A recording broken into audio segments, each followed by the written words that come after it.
Last time on CIP. Because The Last of Us 2 and everything, I have such a hard on for.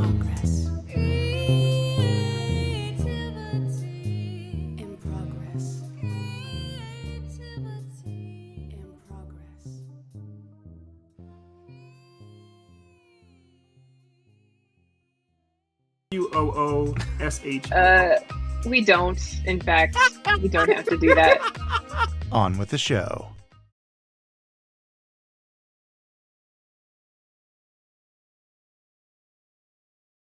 Last time on CIP. Because The Last of Us 2 and everything, I have such a hard on for fathers and daughters. That sounded bad. Wrong, wrong, wrong, wrong. Wrong, wrong, wrong, wrong. Ghost Hunter Mockumentary. And also, we have to name this spooky town Wushu, WOOSH. We don't. In fact, we don't have to do that. On with the show. Yeah, well, that kind of worked. Anyway, talking about Toy Story 4, one of the things I was going to say is if you're going to watch it, Ari, make sure you watch the other three right before you watch it. Because one of the things that I think the reason why I really liked it was because I came into it with all of the baggage of the first three.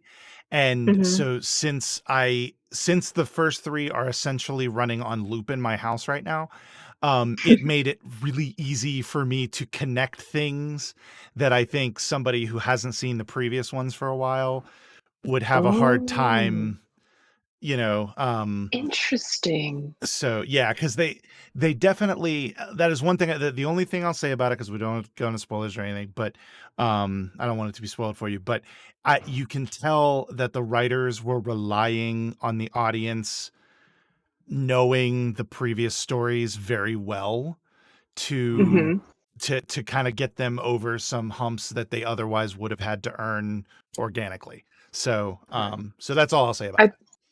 That makes sense. I think at this point they've earned the right to do that. Because 3 movies. Yeah, but that's true. But I guess part of what Nate is saying on paper is true. The idea behind it, though, where it gets a little tricky, is that if you had one finale in a previous film that did something really well, and you kind of in the subsequent film, that finale is in a way lesser, or kind of like is kind of like a less spectacular or less big and grand. It seems like, oh, that was good, but it feels by comparison a little disappointing. So that's kind of how we're talking all around it without actually saying it. So it's going to sound really weird. And Ethan was the one who saw it without seeing the other ones recently, so that's why. Actually, I've seen all of them. I have Disney Plus as well. I've seen all of them more times than you probably, and I still like them. That's impossible. I've seen Toy Story 3 times today. Fair. That's a weird brag, but I'll give it to you. I will give it to you. All right. It's impressive. Well, Yes. On that note, with completed other smash cut with no segue whatsoever. Back to the story at hand. So, when we last left off, of course, we had our trio, going off in the souped-up Winnebago to the wonderful town of Wushu, named by Ariana. So, Sure. Absolutely.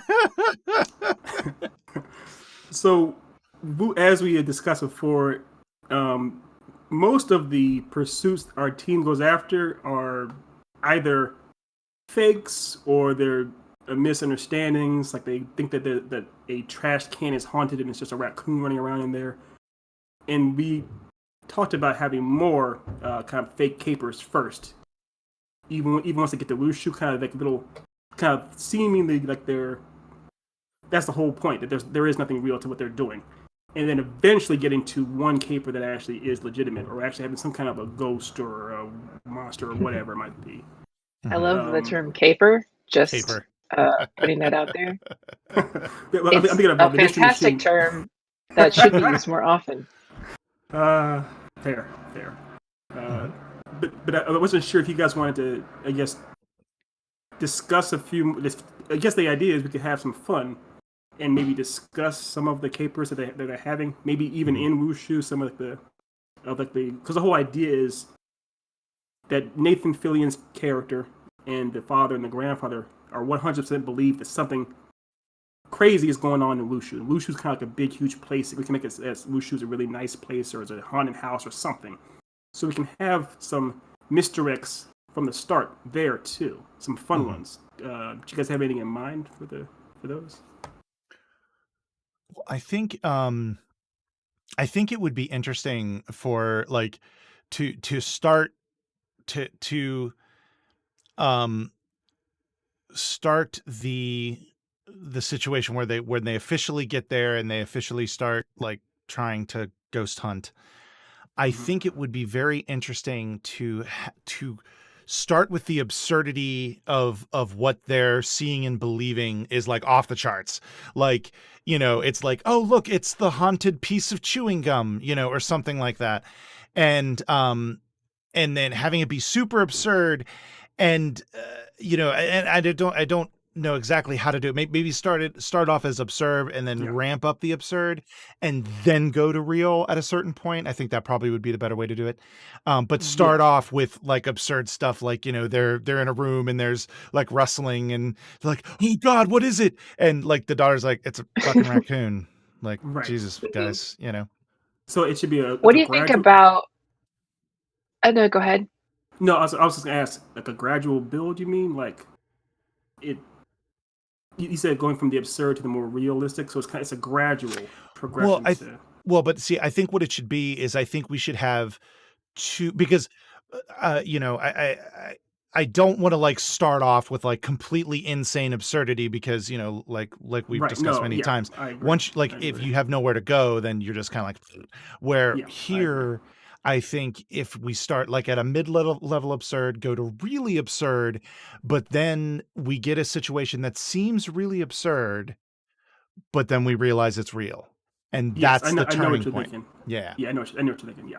I know what you're thinking. I'm sorry, go ahead, Ari, I cut you off. Well, no, I really like that. I was just about to float the idea of what if you know, you increase the absurdity, right? But they're all real. It's just that's interesting. It's just that it seems super fake because of how absurd it is. But then you get the real dangerous absurdity, which ties it all together. And then they discovered that it's actually all real. Right, lots of little plants. And the thing is, because it is a mockumentary, so there is no audience privilege. There's no time where we're not seeing at least what the daughter is seeing. So let's say the example that with the haunted piece of chewing gum, they're expecting it and everything. Oh my gosh, this gum was chewed by a ghost, and they're all going crazy with it, and they move on from it. We can't like then have it that all the characters are gone and just us alone see the gum actually move by itself. We can't do something like that. The only thing we could do to get around something like that would be if we more or less would plant all these things like with chewing gum or something else, but we don't. And then we move on. We think it actually is nothing, and we move on. And then later on, at the very end, we see a ghost chewing that piece of gum, kind of thing. That's how you kind of make it work. Yeah, like I think there is something in the switch point where it goes from like where when it's revealed to the people that it's actual, like this is real. It needs to, and maybe we do, like maybe it could be done gradually, maybe it can be done in just one big, like when we realize like, oh no, everything that has been happening.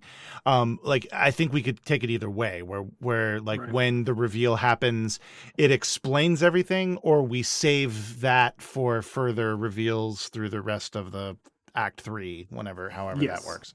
Yeah, I think that definitely could work, where it kind of wraps things up or ties everything together. Another thing I thought about too is just the idea that it could be that the daughter, the grandfather and the father, maybe even Nathan Fillion, they're aware of the fact that the daughter isn't the biggest believer, that she is a skeptic. Maybe even that they're aware that she makes fun of them or laughs at them on these videos. So if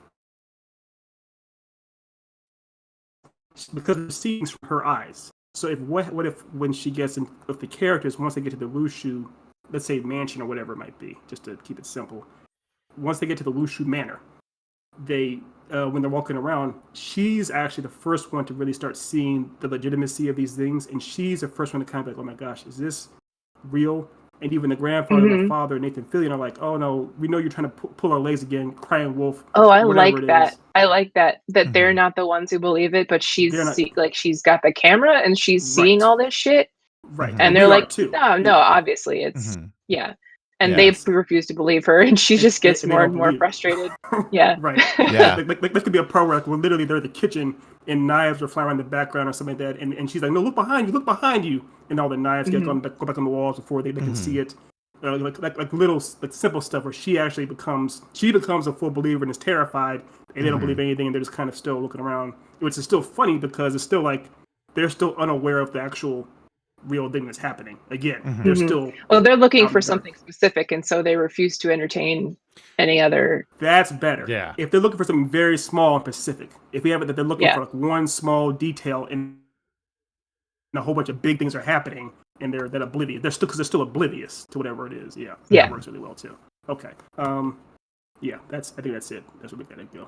So real quick, do we want to just go ahead and land on it them being at a manor to keep it kind of contained, that they're at this Wushu manor or something, or like a house? Yeah, sure. Well, yeah. I think there could be some preamble of, because it's supposed to be a spooky town, spooky location kind of thing. Yeah. So it could be like a preamble of like they get there, the whole place is kind of creepy, but and like maybe a couple little things early on, a couple early scenes that are just establishing the weird shit that the father and the grandfather do, that the daughter's like, what? Like, they check out the gas station or whatever, and that's where they find the haunted chewing gum or whatnot. Yes. And they go through a couple, like, real quick, like I don't think we should spend a ton of time in these other locations, because their ultimate goal is the manor.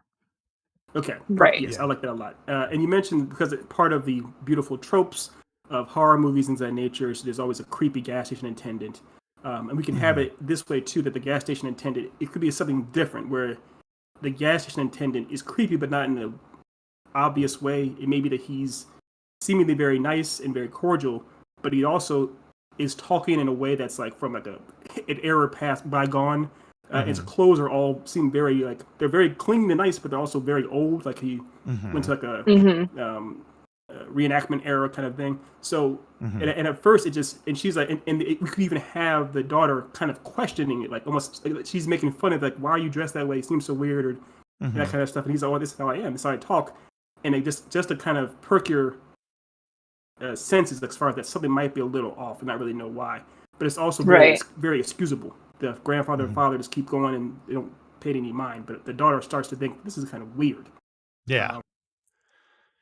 I think that would be an interesting thing to have it be where everybody they encounter in the town before they get to the manor is like that, where there's they're wearing clothes, like you said, from an old time, like maybe they're wearing like 1950s era clothes or something like that it's similar and is kind of out of place, but not out of place enough for a semi-oblivious person to notice. You know what I mean? Yes. But the daughter happens to notice it right away because, she's younger, pays attention more to that kind of stuff, and sees it. And she's like, wait, no, this is weird for like a 20-year-old to be wearing suspenders and a button-up shirt all the way up to his neck and a bow tie, like that doesn't make sense to her. So she picks it out, and then every time she brings it up, the people in the town are like, what are you talking about?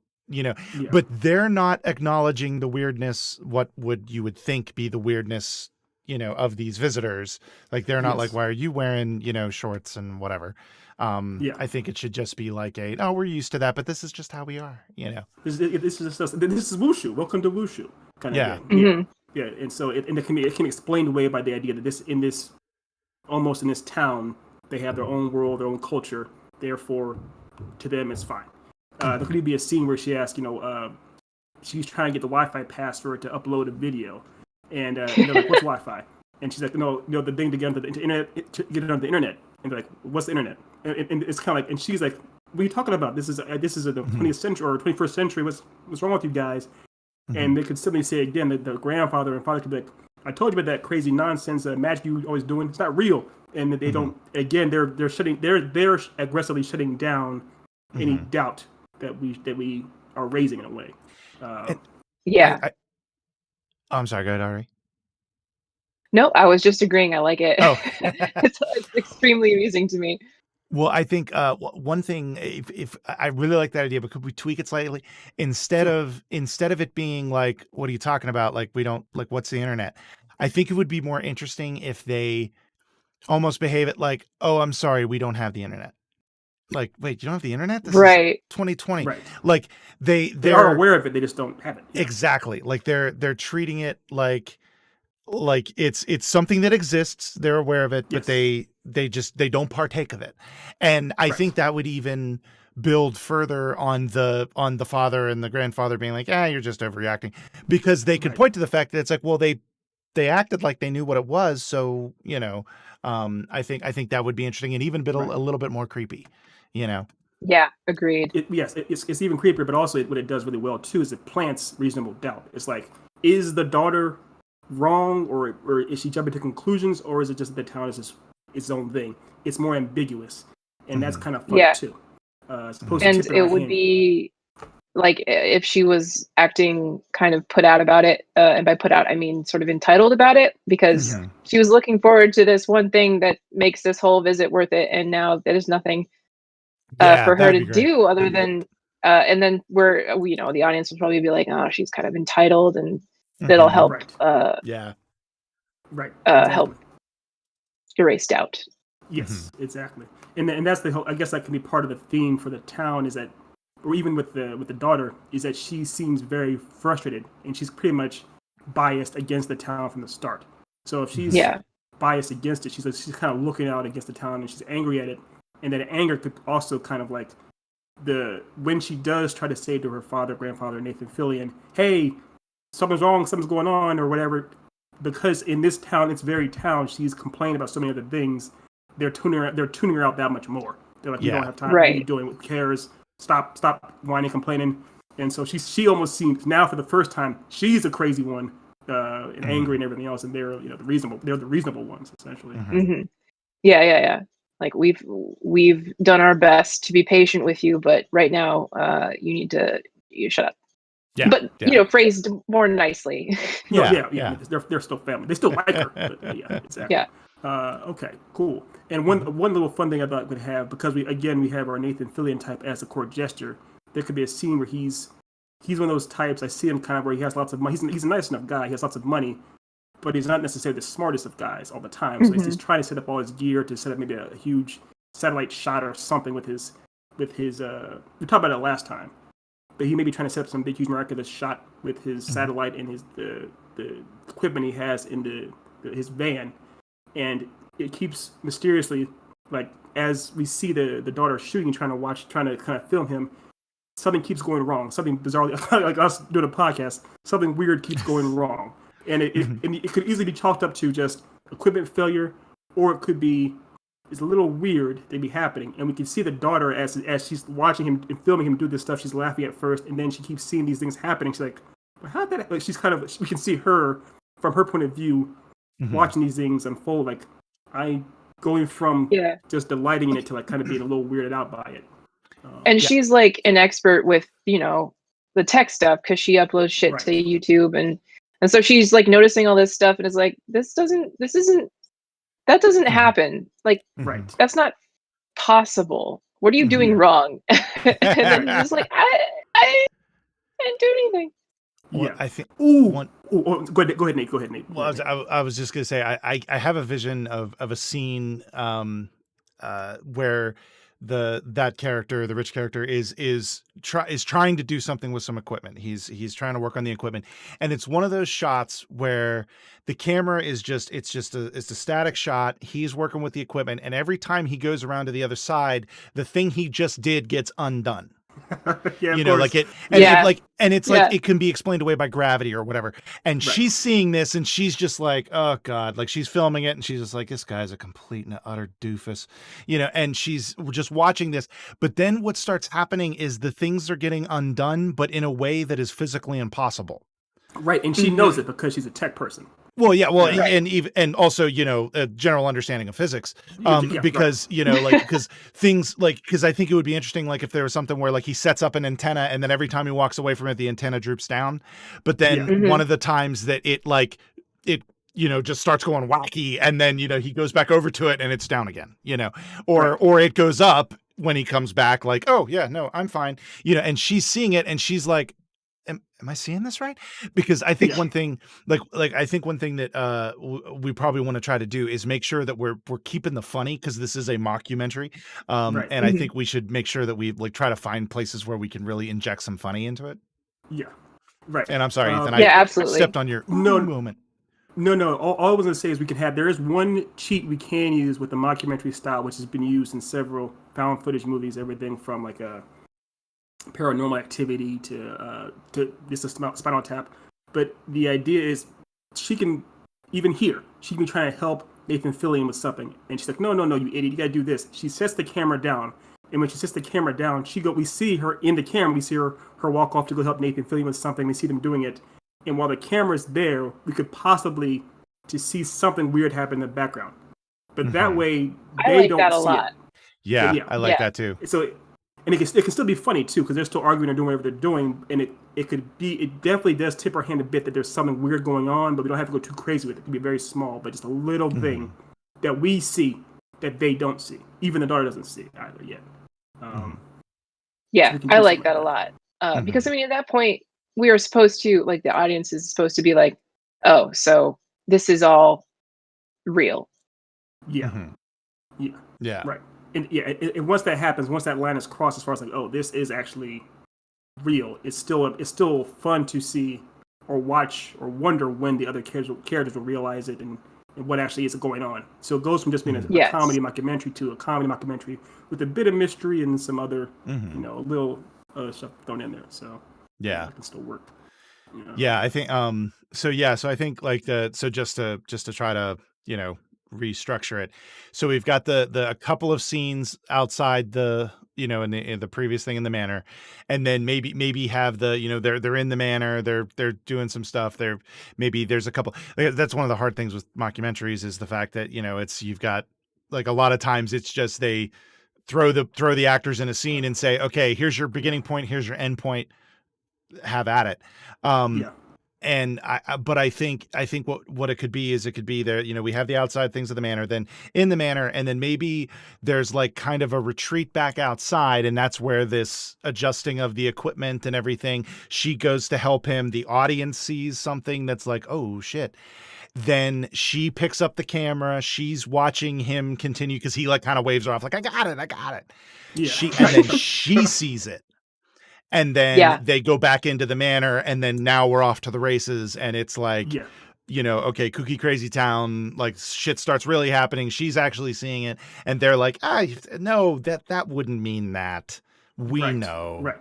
You don't, you know, that kind of thing. Yeah, and we could even have more fun with it too, where like once she like even because it could be something as simple as she sees like some footage in her camera, and she tries to show it to somebody else as far as what the camera is.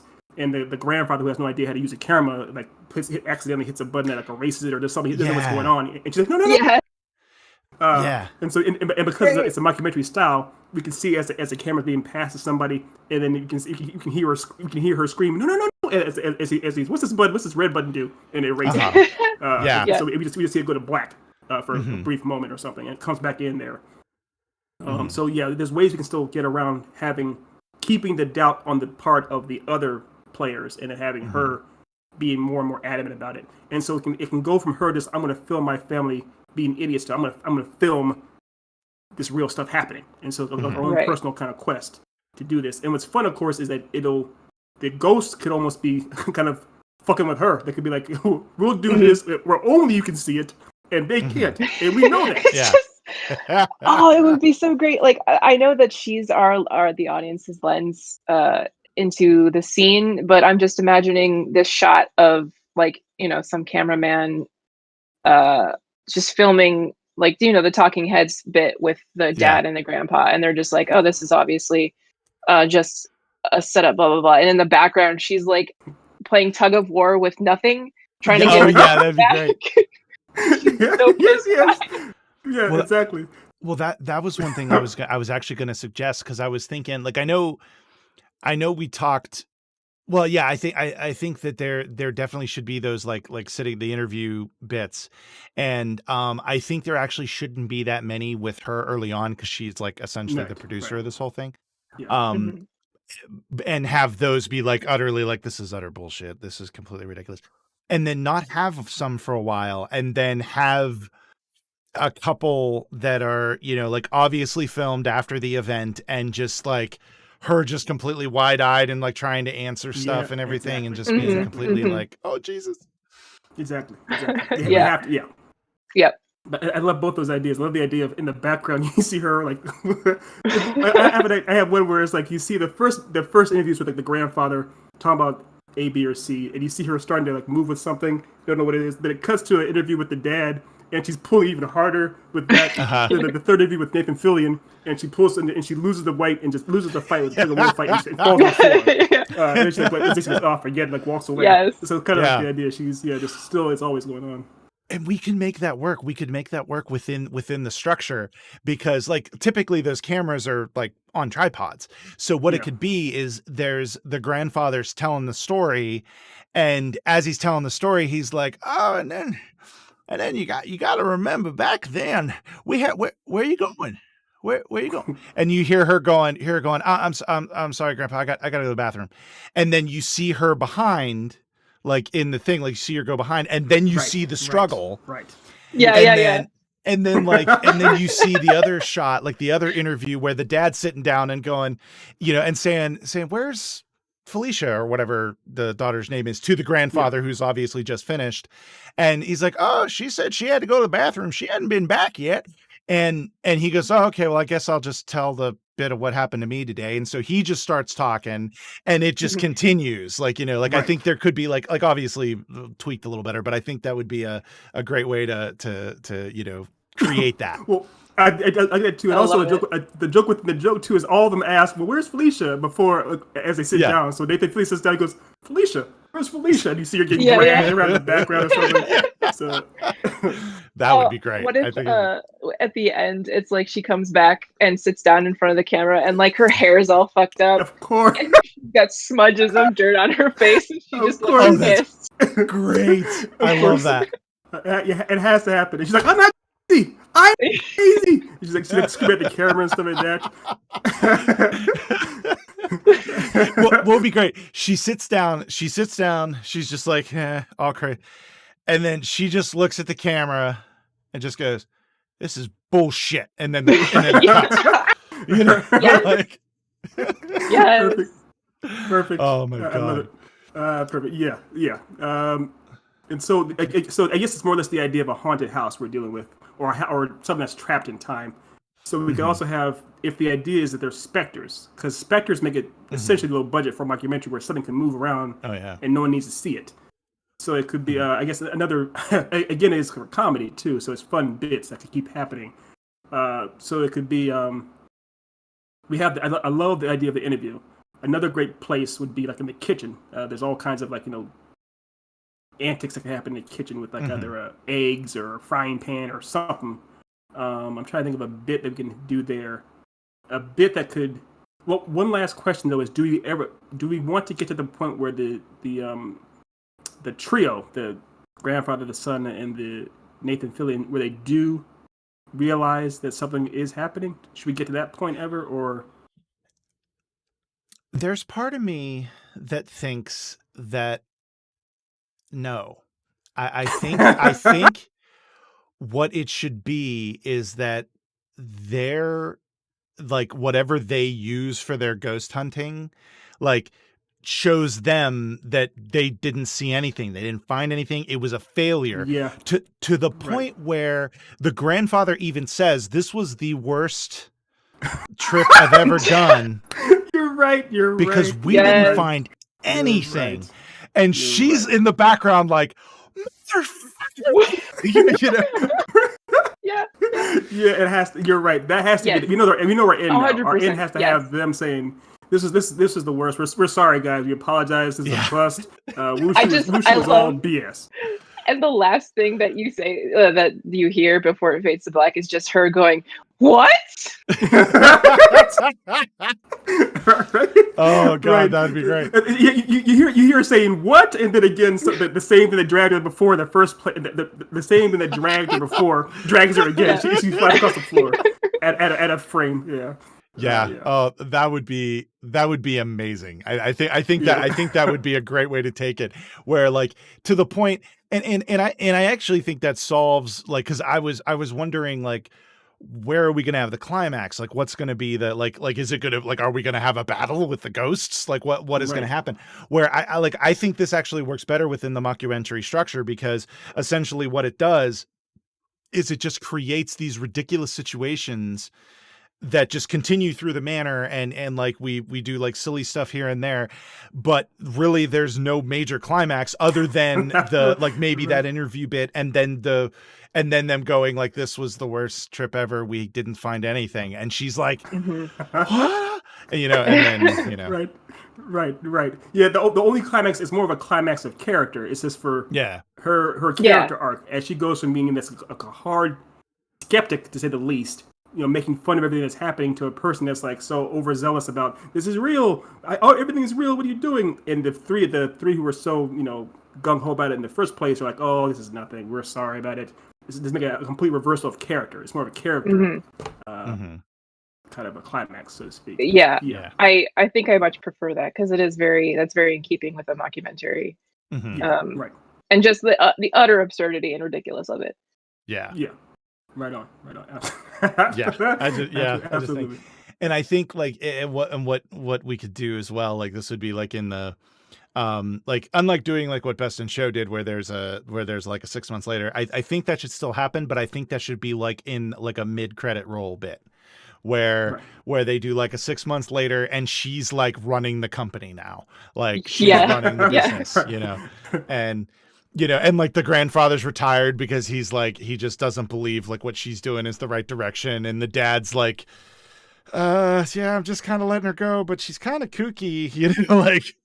He's fully kind of not on board anymore, because he was only on board because his dad was on board.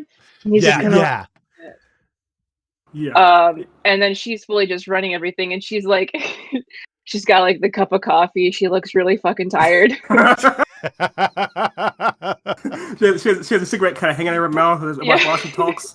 Yeah. And it would be great if the Nathan Fillion character was still like he joined up the company now, and he's like her number two, Of course, because he's still he's a jester, and he believes everything, and it's that would be a really great ending. What's even better too is the idea that she becomes kind of paranoid, where things that have nothing to do with ghosts at all, she's like, it could be. She's like, she generally believes that anything and everything could be a ghost. She's 100%. She's basically turned into her grandfather. She's turned into her grandfather. And it could be. And we had to put a line way earlier in the movie where someone says, "Oh, he's a great man. Your grandfather's a great guy. Someday you could be like him." And she's like, "Fuck no!" Kind of like she blatantly dismisses it, kind of like laughs at it, kind of thing. And very much at the very end, she looks just like him, basically sitting there. Mm-hmm. Yeah. I don't know why, but I have a vision of doing a parody of the last scene of I can't remember what movie it was. One of the X-Men movies. It was one of the X-Men movies where Magneto loses his powers, and then at the very end of the movie, he makes a chess piece move. The Last Stand. I think it would be hilarious to have her just staring at like the same shot of a chessboard, metal piece of chess, and her just staring at it, going, and like saying to the rich guy, going, "Did that move?" I think it moved. We have ghosts. Just like and of course now all the YouTube videos she posts, people just laughing at her. Oh man, that'd be great. Perfect. I love this. And I love the name. The fact that her name is Felicia. And that Yeah, Yeah. so of course it's by Felicia as he Bye, Felicia. I think it works. It works. yeah, I like it. I like it a lot. Works for me. I like it a Just- lot. So, Great. yeah. All right. right. So I'll do a quick little recap, just nothing real, obviously, Okay. but just the idea that so this story that we did is the Chronicles of Wushu, named by Ari Orner. And the genre was mockumentary. It was set in a spooky town. The time period was the present. Archetype number 1 was court jester. Number 2, mercenary. Number 3 was a skeptic. Our team were a bunch of ghost hunters that were had their videos featured on YouTube, which garnered them the support of a big-time producer, which is the Nathan Fillion type. And they eventually go to a town. Ironically enough, the father, Nathan Fillion, believe in everything, all kinds of charades and hoaxes. However, when they go to Wushu, which actually is a real town that has real ghosts, no one sees them but the daughter, who doesn't believe in anything else. And it pretty much is a complete reversal of everything that they once believed in. So, you guys have anything to add to that, to our story? Nope. No, I think that I would watch that mockumentary Yes. so hard. It would be Awesome. fantastic. I gladly would. I gladly. Yes. Cool. All right, and now is my favorite time of any times, of course, where I get to peep my dessert, which is Ari Orner's sketches. Ooh, beautiful. They're still beautiful. Mhm. Oh, thank you. And this- Yeah, I mean, they had already finished, well, quote unquote, finished them last time, so it's really Mhm. just cleaning them up a little bit. But they're so Yes, they clean. look They're nice. awesome. They're so fresh and so clean. Yes. Fresh and clean. So what's really interesting about this is before we start recording, we're talking about the show Killing Eve, and on that show, there's a character in the second season. Yeah, in the second season, that's like this. Basically, it's this guy that has a super Google company that he owns, and he looks just like the dude in the middle. And it's funny Really? because, yeah, and we established that that's the son, and that the son is kind of a tech guy.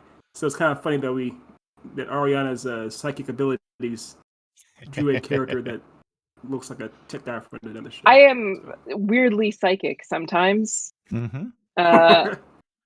Obviously, this means that ghosts are real. Yes. And I don't know Holy why shit. nobody believes me. Where's Felicia? Where's Oh, jeez. I love it. This is great. Yeah, this is really cool. Oh, thank you very much. Yeah, is the granddad? Is he wearing one of those like aviator coats with the collar? Is like the fur white collar, or is it a flannel? I was thinking of you. It was like more like one of those Canadian flannels. Instead of like an aviator jacket, because that seems a little bit too cool. Yeah. I just wanted to dress him like a mountain man, kind of. Yeah. I like that. It works. I love it. Cool deal. All right. Okay. Hold on. Hey.